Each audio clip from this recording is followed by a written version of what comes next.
Então, pessoal, boa noite para quem está nos assistindo agora ao vivo no Instagram do Domínio Áudio. E bom dia, boa tarde, boa noite para quem vai estar assistindo nossa gravação, que vai ficar tanto no Instagram quanto no YouTube. E eu fico muito feliz, né, de estar em mais uma live aqui, a última live da sequência de lives da produção musical passo a passo, onde a ideia foi pegar vários tópicos da produção musical e ter uma pessoa de referência para a gente estar trocando uma ideia sobre esses temas, né? Então, o primeiro tema da nossa live foi arranjo, né, com o nosso querido Parro Melo. A segunda live, que foi semana passada, com o querido Adriano Leão, falando sobre gravação. E agora estamos com o querido Júnior Evangelista, e é um prazer e uma honra. Muito obrigado, Júnior, por ter aceitado esse convite, né? E eu queria passar a palavra para você se apresentar para o pessoal, falar um pouquinho do que você faz, de onde você veio, que eu já vou dar um spoiler que Araripina é terra boa. Arapiraca, você errou. Perdão, meu irmão, perdão. Arapiraca. 600 quilômetros. Mas mande aí, meu irmão, pode se apresentar. Boa noite, turma. Sou Júnior Evangelista, trabalho com tudo que se chamar de áudio, eu faço. Assim. E isso é uma condição que a gente acaba sendo imposto, né? É aquela coisa, a gente tem que fazer tudo que paga boleto. Então, a gente, ao longo da carreira, vai acumulando funções, né? Comecei como músico, depois do teclado fui para a mesa de som, porque não tinha outro jeito. E da mesa de som fiquei acumulando ali aquela função. E depois passei para estúdio, no estúdio tocando, fazendo arranjo, produzindo, editando, mixando, masterizando, e aí, muito tempo, sei lá, acho que já tem uns mais de 20 anos que eu estou no ramo, e a gente vai acumulando experiência, melhorando aqui e ali, né, dando a cabeçada, aprendendo, e no Brasil é mais ou menos assim que funciona, né, todo mundo acaba que trilha um caminho parecido, claro. Tem em grandes centros, é diferente, o acesso a curso, uma formação mais acadêmica é possível. No interior e no Nordeste, longe dos grandes centros, isso acaba sendo um pouco diferente e o caminho da turma é parecido com esse. E estamos aí na luta. Pô, que massa, meu irmão. E até para quem não sabe, porque tem algumas pessoas que me conhecem, né? Até para aquelas que não me conhecem, meu nome é Renato Barros, né? Tem o canal Domínio Áudio, que minha proposta é ajudar pessoas que não necessariamente sejam técnicas, mas músicos, produtores iniciantes, consigam gravar em casa, começar suas produções em casa. E o Júnior é um dos proprietários do Estúdio Carranca, que foi o primeiro local onde, propriamente dito, eu tive a oportunidade de trabalhar, né? Entrei como assistente lá nas gravações e até cheguei a fazer algumas gravações também. E foi um espaço que foi muito bom para mim. Eu aprendi muito e até hoje aprendo com o Júnior, com o Caborges, com o querido Gera, e a gente está nessa conexão. Mas, parando um pouquinho com a rasgação de seda, e a gente indo para a parte do tema, a gente, como eu tinha falado, a primeira parte foi a parte do arranjo, indo para depois o processo de gravação, e a sequência natural do caminho da produção musical é a finalização, onde ela passa pelo processo de mixagem e masterização. E muita gente que está começando no áudio, ou os próprios músicos, já ouviram falar nessas palavras, mixagem, masterização, mix, master, mas às vezes se tem um pouquinho de confusão do que realmente significa essas palavras dentro da produção musical. Aí eu te pergunto, Júnior, no teu olhar, na tua visão, o que seria, propriamente dito, a mixagem e a masterização no processo de produção musical? Vamos lá. Para quem está assistindo, não se culpem por não saber essa diferença, mesmo depois de ouvir essa conversa, porque até profissionais que estão muito tempo no ramo confundem. Nem sempre assim, a confusão é tão clara, mas tipo assim, às vezes vocês vão entender mais logo para frente, mas às vezes a pessoa chega na masterização querendo mudar uma coisa que só seria possível mudar na mixagem.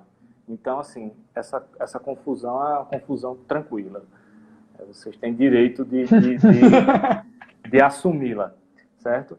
Então, a mixagem, quando o engenheiro de mixagem recebe um projeto, assim, tudo está precisando ir para o lugar certo. Então, eu tenho cada instrumento separado, certo? Eu tenho um canal da bateria. A bateria tem várias peças. Eu tenho um canal do bumbo, um canal da caixa. O canal da caixa tem também a esteira, né? São 2 microfones, um em cima e um embaixo. Em cima e embaixo. Isso. Um no hi-hat, um em cada tom-tom e geralmente 2 em cima, né? Que capta o som inteiro da bateria. Quando se diz overall, a tradução é em cima de tudo. Então, a gente recebe isso, aí recebe o contrabaixo, a guitarra, o teclado, vários detalhezinhos. Então, isso fica tudo meio que confuso ali, né? Você tem toda aquela informação musical e o engenheiro de mixagem tem essa missão de colocar tudo no seu devido lugar para que a música soe com punch, certo? Com peso, e ao mesmo tempo tudo tem que ficar claro e esses elementos têm que assumir sua função musical da melhor forma possível na música. Sim. Isso não é fácil, certo? Não é fácil de fazer. Porém, qualquer um pode aprender, qualquer um que é músico pode aprender. O grande obstáculo para aprender é o tempo. Isso, claro, tem uns gênios, né, que pega o negócio, não sabe nem o que está fazendo, mas vai ali e faz uma mixagem incrível. Tem essas pessoas. Claro. E eu tenho a teoria de que é uma questão muito mais musical do que técnica. O cara que tem boas referências musicais e bom gosto, ele vai conseguir mixar muito mais facilmente. Sim. Certo? Então, para conseguir esse resultado da música, como vocês ouvem no rádio, no Spotify, eu vou utilizar várias ferramentas. Equalização, compressão, vou ter que utilizar os efeitos para trabalhar os planos de cada instrumento. Então, para ter o domínio de todas essas ferramentas, leva bastante tempo. Às vezes acontecia comigo, eu via alguém explicando sobre uma ferramenta, por exemplo, compressor. Eu via uma explicação do compressor, eu ia para casa achando que eu ia, pronto, já tinha aprendido, e o negócio ia funcionar, mas não é assim. É muito tempo, muito teste. E, assim, pelo menos comigo foi, com muita gente que eu conheço é dessa forma, certo? Então, o processo de mixagem consiste nisso, em você pegar tudo e sair colocando em cada lugar, equalizando. Às vezes você pega uma música como um pagode, por exemplo. Tem vários elementos graves. Tem o bumbo da bateria, o surdo, o rebolo, o contrabaixo. Para você dar definição a esses elementos que trabalham na mesma região de frequência, não é uma tarefa fácil. Então, acontece isso com vários outros estilos. Forró, aí quando você... Deixa eu dar outro exemplo aqui. No forró mesmo, a zabumba, junto com o bumbo, junto com o baixo, né? Ainda às vezes tem outros elementos percussivos. No nosso rock pernambucano, a gente tem muita influência do mangue beat, então são elementos como alfaia que entram... Bumbo com alfaia é um terror. É um terror, bicho. Tem um plugin não sei se está dentro do escopo aqui da conversa, mas vai ser rápido. Tem um plugin vamos lá. Tem um plugin da Sound Radix que chama PI.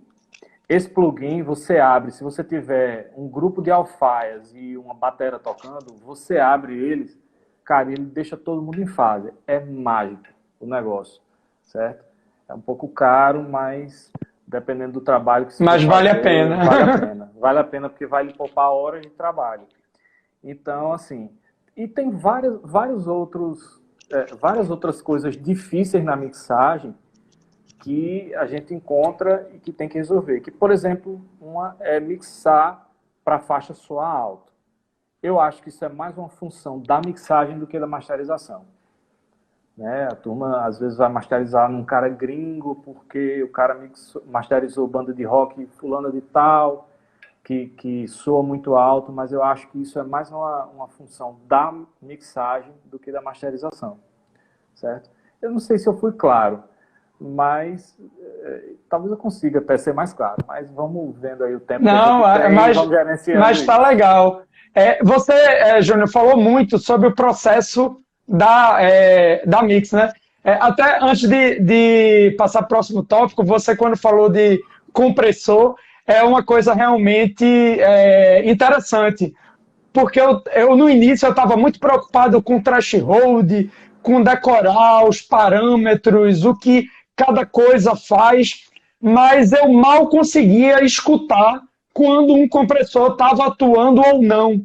Então precisou passar um tempo eu escutando, eu testando, em som ao vivo, em casa também, a partir do momento que eu começar a identificar, eita, esse som está comprimido, esse som não está comprimido, e aí eu ter a noção do que eu quero fazer. E até que hoje chega num ponto de eu penso no som que eu quero chegar, vou lá e sei o caminho para eu conseguir aquele som que eu queria, que estava dentro da minha cabeça, que já existia dentro da minha cabeça. Mas para isso acontecer, foi um caminho. E é do tipo daquelas coisas que você tenta, não consegue, não consegue. Do nada, parece que dá um plim e você passa a notar aquilo dali. Então, eu acho que se trata muito mais de treinar o ouvido do que saber mexer na ferramenta. Porque você vê ali 3 botões, sei lá, 4 botões. E aí... Às vezes até dependendo do compressor 2. Exatamente. E aí você aprender a mexer naquilo, aprender a teoria, é uma coisa fácil. Só que esse treinamento do ouvido leva tempo. E às vezes você acha que sabe, você ainda não sabe, infelizmente. Não é isso? E aí você vai, e aí entra naquela, né? De dar cabeçada, ficar ruim e volta. Normal, faz parte do processo. Mas aí, a gente continuando no assunto, você falou muito sobre o processo de mix. Então, onde você vai colocar os volumes de cada instrumento, dessa forma, o que vai estar mais presente na mixagem, um pouquinho mais enterrado, você falou sobre os efeitos. Agora, e o processo de masterização? Como é que ele seria? Pronto. Quando eu recebo um disco para masterizar, eu recebo várias faixas, certo? Soltas. Acontece de essas faixas serem mixadas por engenheiros diferentes, acontece delas serem gravadas em épocas diferentes, em estúdios diferentes, e acontece também de você pegar um disco todo produzido por uma pessoa só, gravada toda no estúdio, toda de uma vez, o cara vai lá, grava tudo, mixado tudo de uma vez, assim, tudo num período curto de tempo, por um engenheiro. Então, a função é pegar todas essas faixas e fazer soar como uma obra, certo? Então, eu vou ter uma faixa que é um violão e voz, e logo depois dela vai entrar uma faixa com voz, um naipe de metais, um baixo, violão, bandolim, moringa. Então, o engenheiro de masterização vai ter essa responsabilidade de fazer soar musical, certo? De você fazer as faixas. Eu não gosto nem de falar soarem parecidas, porque isso não existe. Mas você tem que fazer o negócio soar musical, soar como uma obra, ou seja, se uma música é um violão e voz, eu não vou forçar para ter o mesmo volume de uma música que tem uma bateria, um trio de metais. Não. É como se fosse você assistindo um show. Se você está lá Sim. no teatro, não sei se o barulho incomodou aqui, mas tá tudo Não, bem. tá tranquilo, já foi. Se você vai num teatro e tem um grupo tocando, vai ter um momento do show que vai ser mais baixinho, que vai ser mais gostoso. Então, não tem nenhuma especificação técnica que mande como isso vai ficar.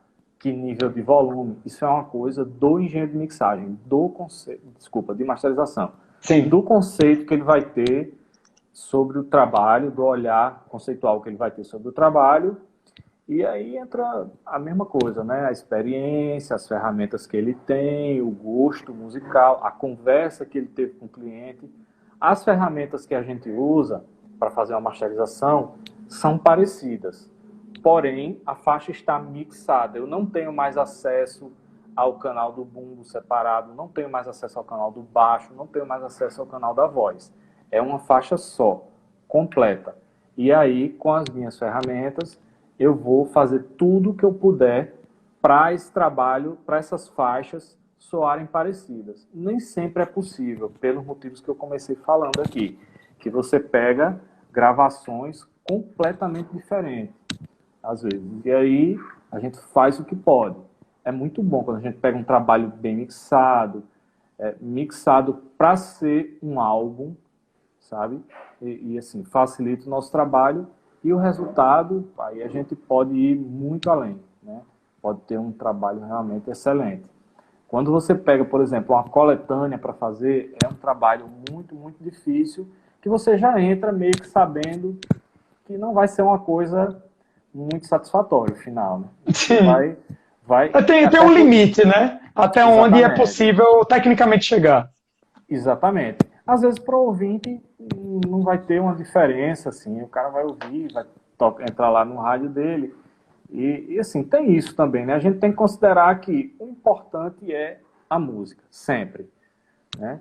Nenhuma norma técnica ou exigência técnica pode ser mais importante que a música. O cara que é fã do Legião Urbana e pega uma coletânea para ouvir, ele não está nem aí. Se vai ter uma música que soa mais aguda, outra que o baixo está muito alto. Então, a gente faz o que pode sempre para melhorar o trabalho, mas nem sempre é possível, né? E assim, acontece 95% das vezes, eu diria, de você masterizar uma música e o cliente dizer, ó, eu quero mais volume. Esse problema do volume ainda existe, Da certo? guerra dos volumes. Exatamente, exatamente. Mas isso eu acho que consegue ser muito mais bem resolvido na mixagem do que na masterização. Pô, que massa, Júnior. Você falando, vem várias ideias de perguntas que eu acho que seria muito legal para a nossa audiência. A primeira que eu queria lhe fazer é o seguinte: você citou agora, brilhantemente, a parte da guerra de volumes. Porém, as plataformas de streaming estão dando uma baixada nisso daí. Então, o YouTube está trabalhando com menos 14 dB. Tem o Spotify também, que eu não tenho de cabeça o número, mas é algo, se eu não me engano, é menos 15 dB. Então, querendo ou não, por mais que você comprima, metalimita e fique aquilo muito alto, a própria plataforma vai dando uma diminuída, e aí você às vezes vai querer, como é que eu posso dizer, jogar fora a dinâmica da música, trocar a dinâmica da música pelo volume, mas esse volume pela própria plataforma vai descer. Como é que hoje você está vendo essa questão da realidade que era até pouco tempo atrás, né? Antes das plataformas de streaming e agora com as plataformas de streaming. Você tá. Até o Luanzinho acabou de mandar Spotify menos 14 dB. Valeu, Luanzinho. Então, como é que você está sentindo essa diferença? Você acha que mudou alguma coisa? Como é que está essa guerra de volume hoje em dia? Cara, o que aconteceu foi o seguinte, na minha opinião. Com essa coisa da guerra de volume, que durou tanto tempo, que eu acho que ainda dura, mas hoje a gente já tem essa coisa de ter uma padronização pelas plataformas, é que as pessoas foram se acostumando com o timbre da música muito, muito comprimida. E quando você faz sem tanta compressão, as pessoas estranham. Vê que coisa engraçada, né? É interessante. É assim que o negócio vai mudando. Então, era muito bom quando você tinha, por exemplo, disco de Lulu Santos. Se você for reparar, principalmente os mais antigos, eu acho que todos, até hoje, ele mantém essa coisa. Os discos dele têm muita dinâmica, assim, ele preserva o negócio, fica soando muito bem. E aí você toca, as pessoas querem ouvir aquele som comprimido, distorcendo. Passou a fazer parte da estética da maioria dos estilos musicais. Por exemplo, forró, sertanejo, se não tiver comprimido daquele jeito, não importa, o cara, pô, dinâmica é uma palavra que nem faz parte do vocabulário de muita gente que trabalha com isso. Tem que estar daquele jeito. As músicas populares, né? Exato, vamos dizer. Porque se você for para o nosso brega também, funk, como você disse. É de um jeito que no funk, no forró, a caixa da bateria, seja programada ou acústica, ela distorce. Ela distorce por causa da compressão final, na masterização. E as pessoas querem aquele som distorcendo. Acostumou. Então, sim, a guerra, o que eu digo, a guerra de volume não acabou. Ela está com outra cara agora, mas está aí, do mesmo jeito. Então, assim, não adianta a plataforma nivelar. Eu participei de uma palestra até de Carlos Freitas na AES há um ano atrás, eu acho, 2 anos atrás, que o tema foi justamente esse, e ele levou lá, apresentou todos os padrões de volume de cada plataforma e mostrando que não adiantava, que soava pior na plataforma, mas o cliente queria daquele jeito, porque era o som que ele achava que tinha que ter. Então, assim, a guerra de volume foi assumida, assim, pela turma. Total. E até uma coisa interessante é que eu acho que a maioria das pessoas que não são da área da música nunca escutaram como soa uma bateria. Né? Porque a referência que foi criada no imaginário, no subconsciente, é uma bateria que não existe acusticamente. Exatamente. É um som inventado, né? Inventado ao longo do tempo, vai mudando e tal. Vamos dizer, a cada metade de década parece que esse som fica com a cara nova, sei lá. Então, tem uma coisa também, Renato, hoje em dia, que são os aparelhos de som, né? Ouve som no carro, muito pouca gente da idade, sei lá, da idade da minha filha. Eu tenho uma filha que tem 20 anos, então eu acho que, não ela, mas a maioria dos amigos dela nunca pararam na frente de um par de caixas boas, de um sistema de som decente, para ouvir música numa fonte boa, numa mídia boa, vamos dizer, um CD. Sim.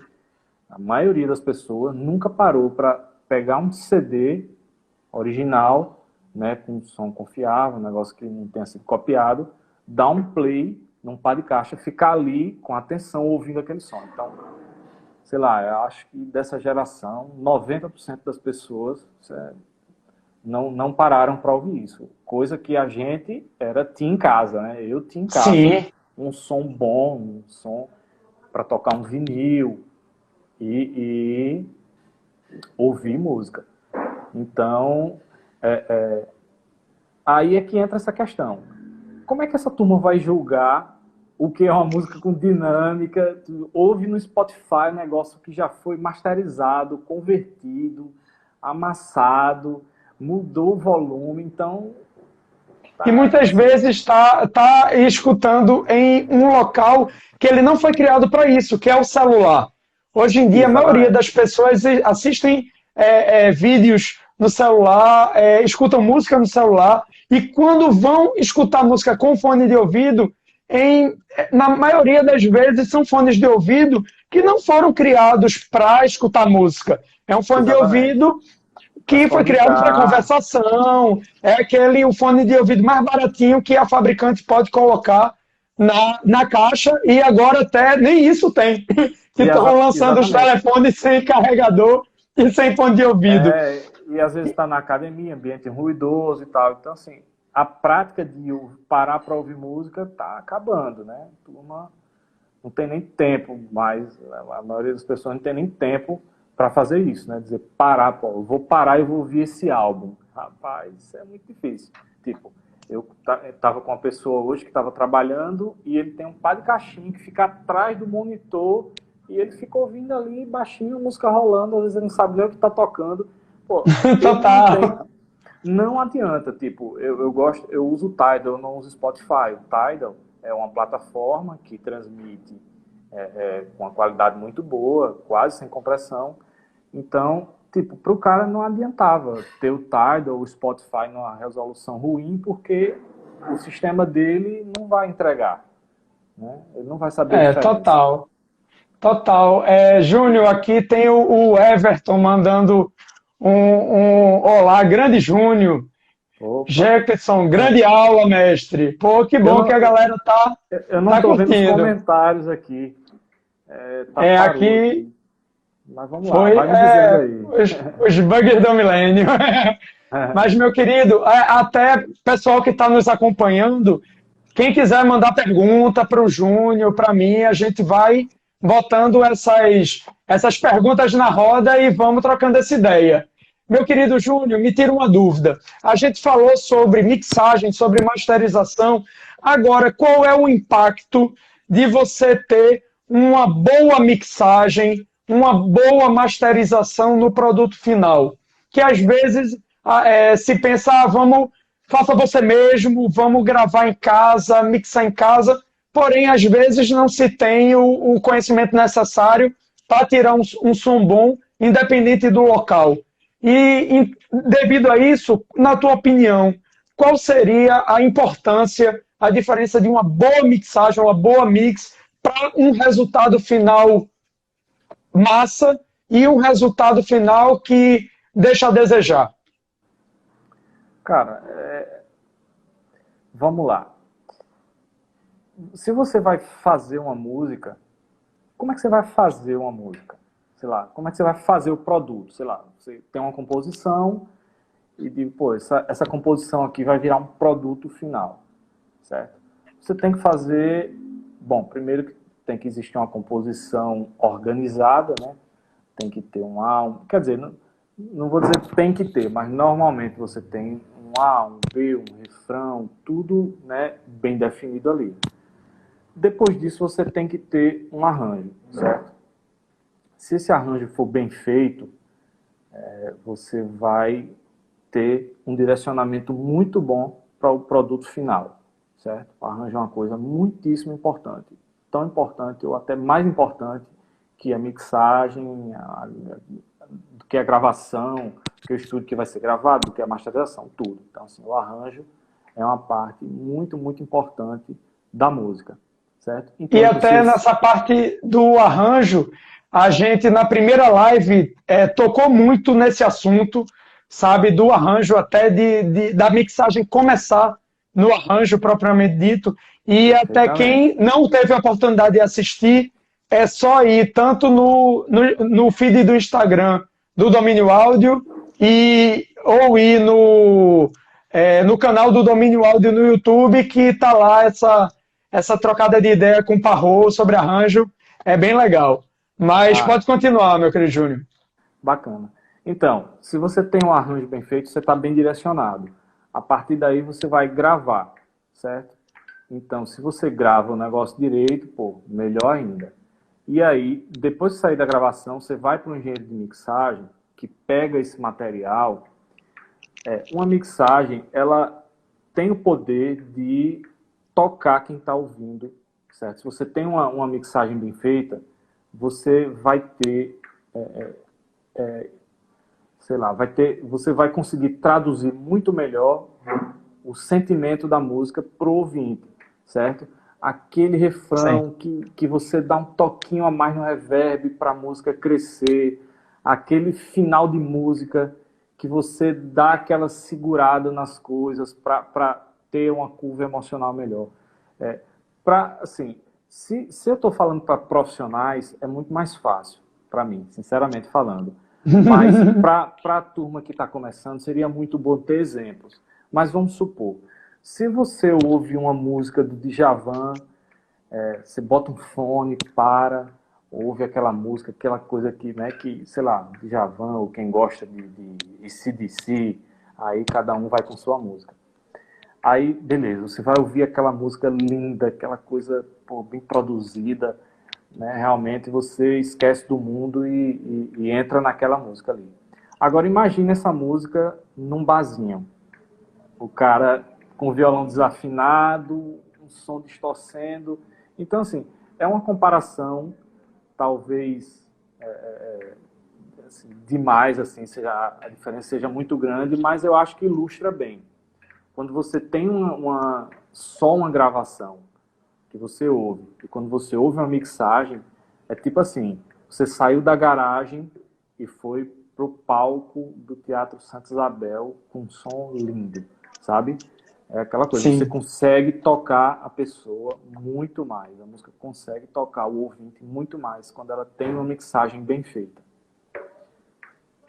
E até tem uma coisa que eu acho interessante, por mais que a pessoa seja leiga, esteja no início, né, não saiba tecnicamente dizer o que está incomodando ela, mas ela sente que aquela música não está tocando ela do jeito que era para tocar, tem algo que está incomodando, algo que não deveria estar ali, sabe? Não sei se às vezes é uma equalização que ela não foi feita da forma adequada, então tem algumas frequências gritando e cansando o ouvido mais do que deveria, ou estaria faltando algum instrumento ou algum peso que deveria estar ali, mas por algum motivo não está.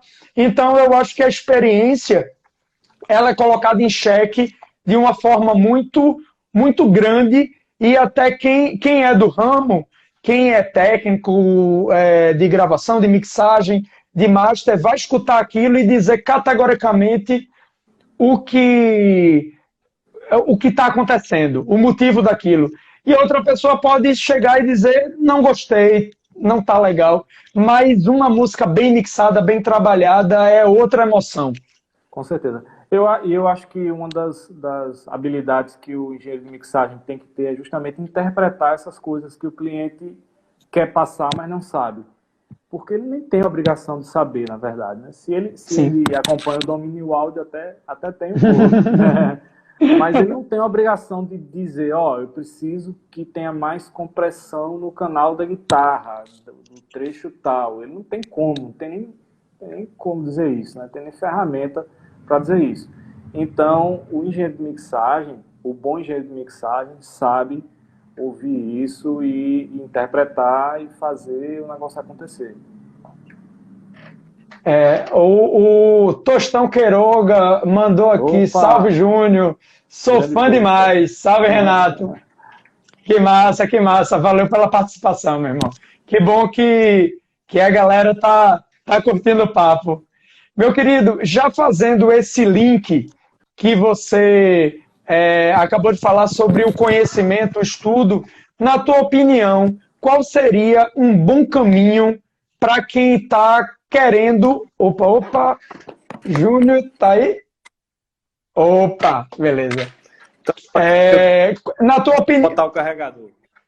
Beleza. Na tua opinião, Júnior, qual seria o caminho que as pessoas deveriam tomar caso queiram aprender mais sobre finalização, mais sobre mix, sobre master, até não necessariamente para trabalhar com isso, mas para melhorar suas produções em casa, sua própria arte?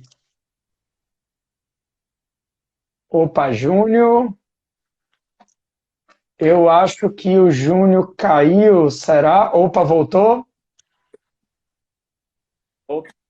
Opa, estás aí, meu irmão? Você me escuta?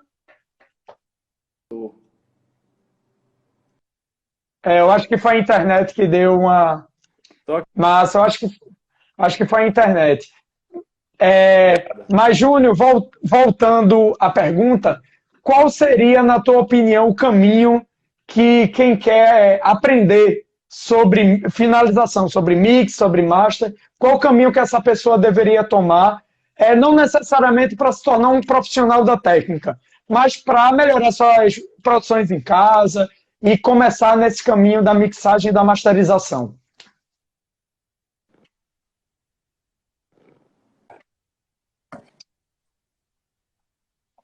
Opa, eu acho que... Será que perdemos o Júnior?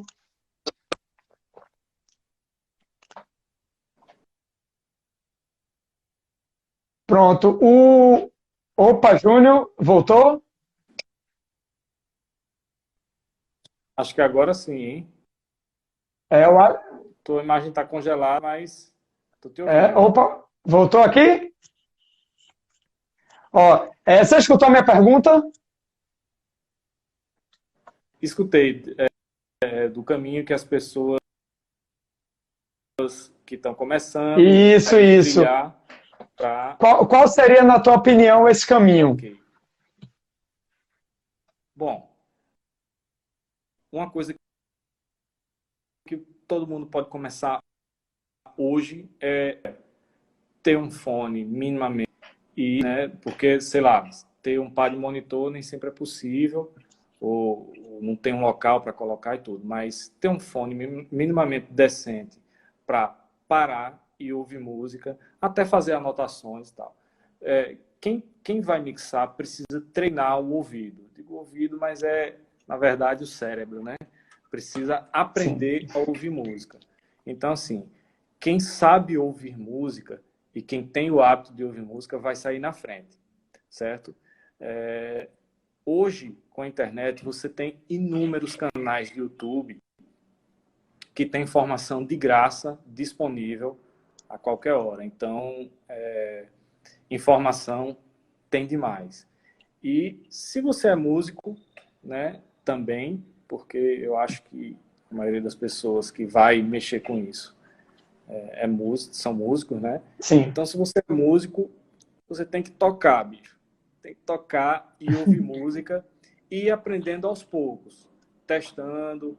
Eu acho que, às vezes, é prejudicial o processo você assumir, por exemplo, tem uma banda e gravou ali e vai mixar. Eu acho prejudicial você assumir. Você pode até pegar esse projeto estudando em casa, mas eu acho prejudicial você pegar, assumir a responsabilidade de fazer essa mixagem, né? De fazer, sei lá, um EP que seja, mas que precisa ser lançado e tal. Vai aos poucos, busca informação, manda tua música para os amigos, escuta a opinião da turma e vai com calma, sem pressa, ouvindo música, que, cara, dá certo. É um ramo, eu acho, não tem ramo fácil e eu não me arrependo, sim. Sempre vivi de música, seguindo com o negócio e cada dia tentando melhorar. É um aprendizado eterno. Não adianta. É desse jeito.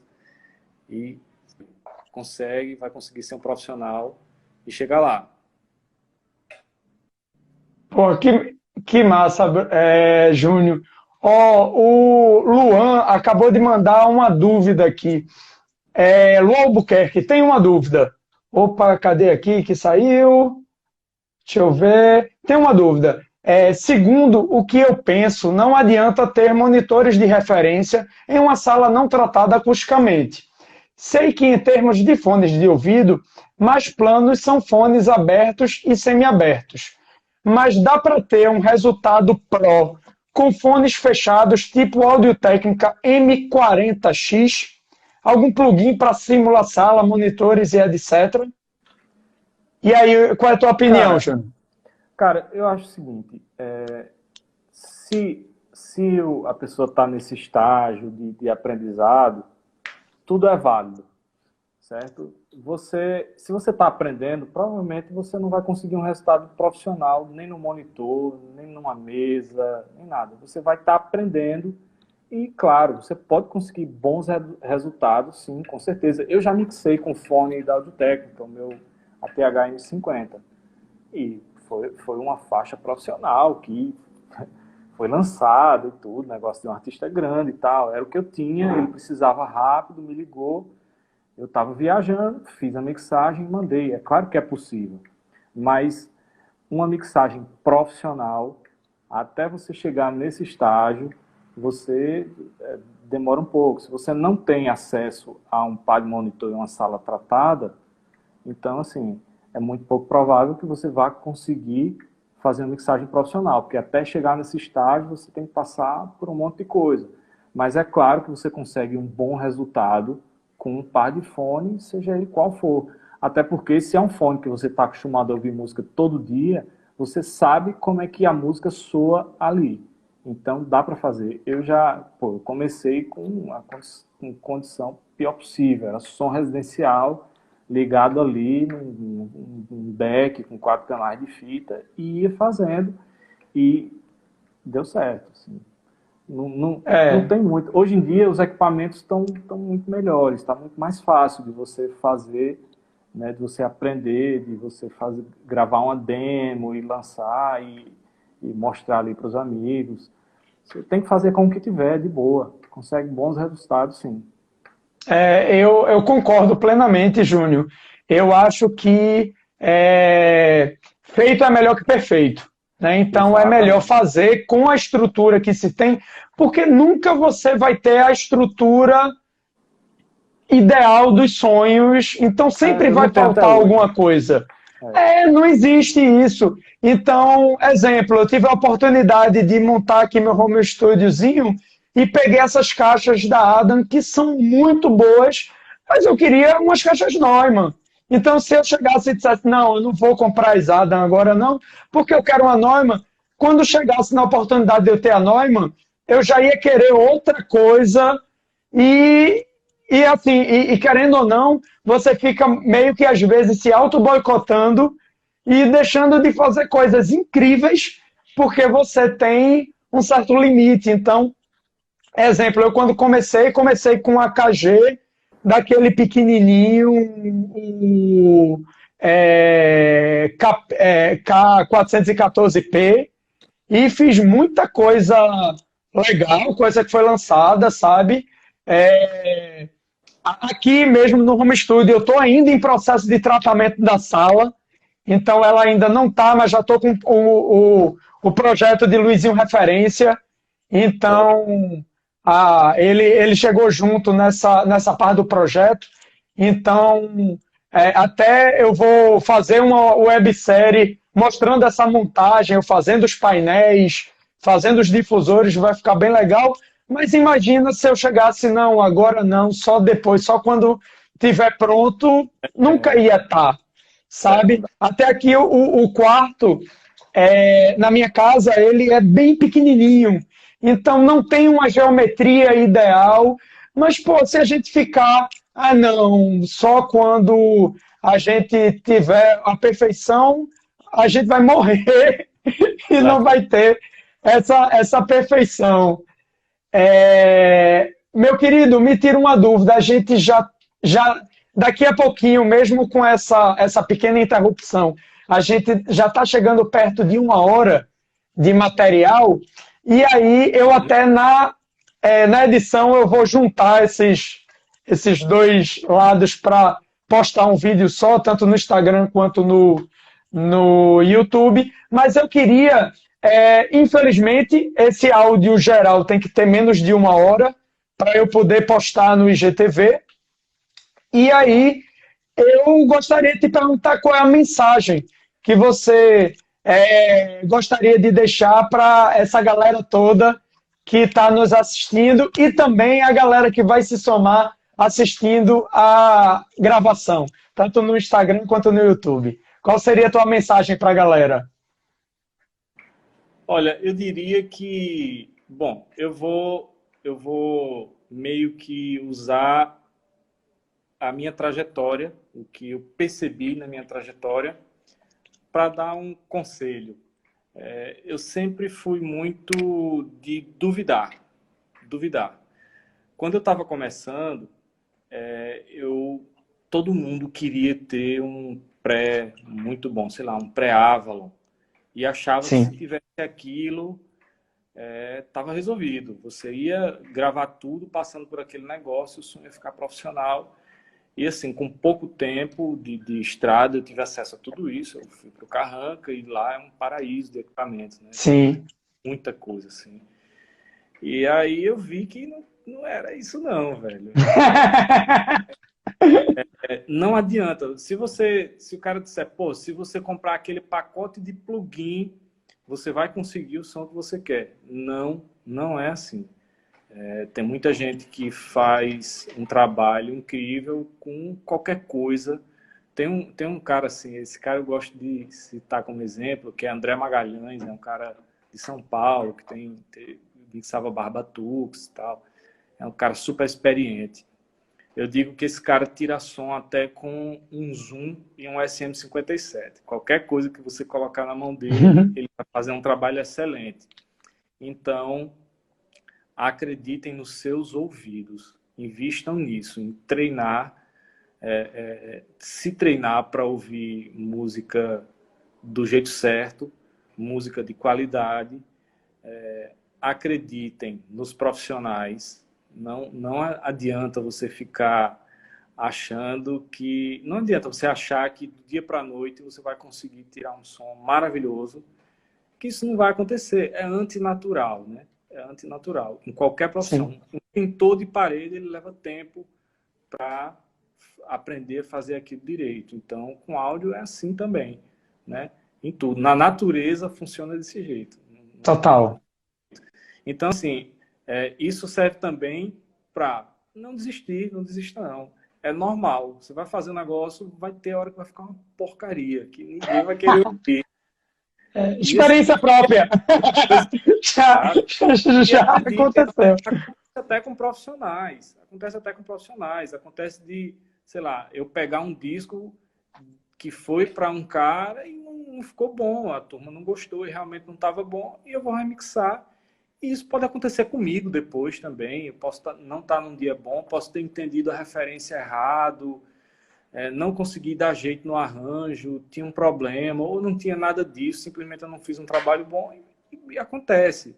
Então, assim, tempo, conhecimento, né? Você tem informação aí à torta e à direita, tá aí Renatão fazendo esse trabalho de disseminar conhecimento e vão devagar, mas com consistência, assim.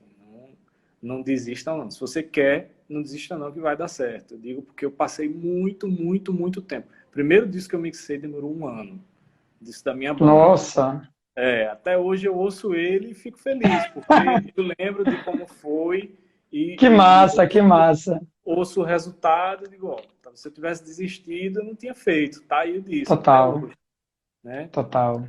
Então, é isso. Se você é um músico amador que só quer curtir isso e aproveitar com os amigos e fazer um trabalho uma vez no ano para o próprio deleite, então, ótimo. Não desista do mesmo jeito. Se você é um profissional que quer viver de música e quer se aperfeiçoar cada vez mais, é a mesma coisa, velho. Vá devagar e vá ouvindo quem já percorreu o caminho, né? Porque normalmente essas pessoas têm alguma coisa para ensinar. Que massa! Não é aquele papo do cara que fica velho, que só ele sabe das coisas. Total. As pessoas que aprendem uma coisa, no final das contas, eles vão perceber que tem a habilidade de filtrar. Né? Quando alguém aprende muito bem alguma coisa, foi muito por essa habilidade que às vezes a pessoa nem sabe que tem, né? De filtrar as informações que são úteis e as que não são. Então, assim, é aquela coisa, não tem manual, né? Você tem que ir aprendendo, vivendo. Vai acreditando, né? E vai trabalhando que dá certo. Que massa!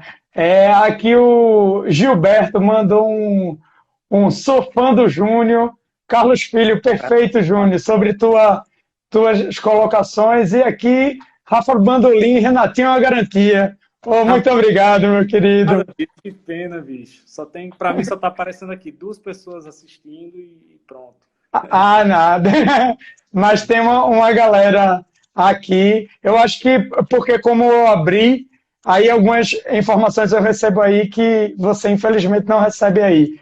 Mas, meu querido, eu queria lhe agradecer muito pela sua generosidade de estar usando um pouquinho do teu tempo, que eu sei que é bem corrido, para estar trocando essa ideia, para estar compartilhando esse conhecimento que foi forjado em muitos anos de estudo, tentativa e alguns erros no meio do caminho, mas na balança eu tenho certeza que, pelo menos o que eu vi, eu só vi os acertos. Mas meu querido, na parte boa. Não é isso? Mas, meu querido, eu queria lhe agradecer, viu? É uma honra ter você aqui, ter a oportunidade de estar trocando essa ideia, né? Principalmente que eu me lembro de lá para trás, quando eu estava começando, daquela entrevista lá no Carranca. E hoje a gente está trocando essa ideia, é algo muito representativo para mim. E que eu. Velho. Oh, que massa, meu irmão. Olha, eu queria lhe agradecer todo mundo que está nos assistindo. E a partir da semana que vem a gente vai começar outro tipo de lives. Como eu disse anteriormente, essa live vai ficar gravada. Ela terminou hoje esse processo, esse pacote, né? Vamos dizer assim, das lives sobre produção, mas a partir da semana que vem a gente vai começar outro tipo de live, que já vai começar um experimento, eu sozinho na câmera, falando sobre alguns temas, e espero que vocês gostem. Meu querido Júnior, muito obrigado, viu? Fica com Deus. Você não sabe a saudade que eu tava de falar de áudio, bicho. Oxe, que massa! Tamo junto. E depois eu vou querer fazer uma segunda leva com você falando sobre som ao vivo, viu? Opa, vamos lá. Galera, um abraço para todo mundo. Fiquem com Deus e até a próxima. Um abraço também. Obrigado a todo mundo. Tudo de bom. Tchau, tchau. Tchau.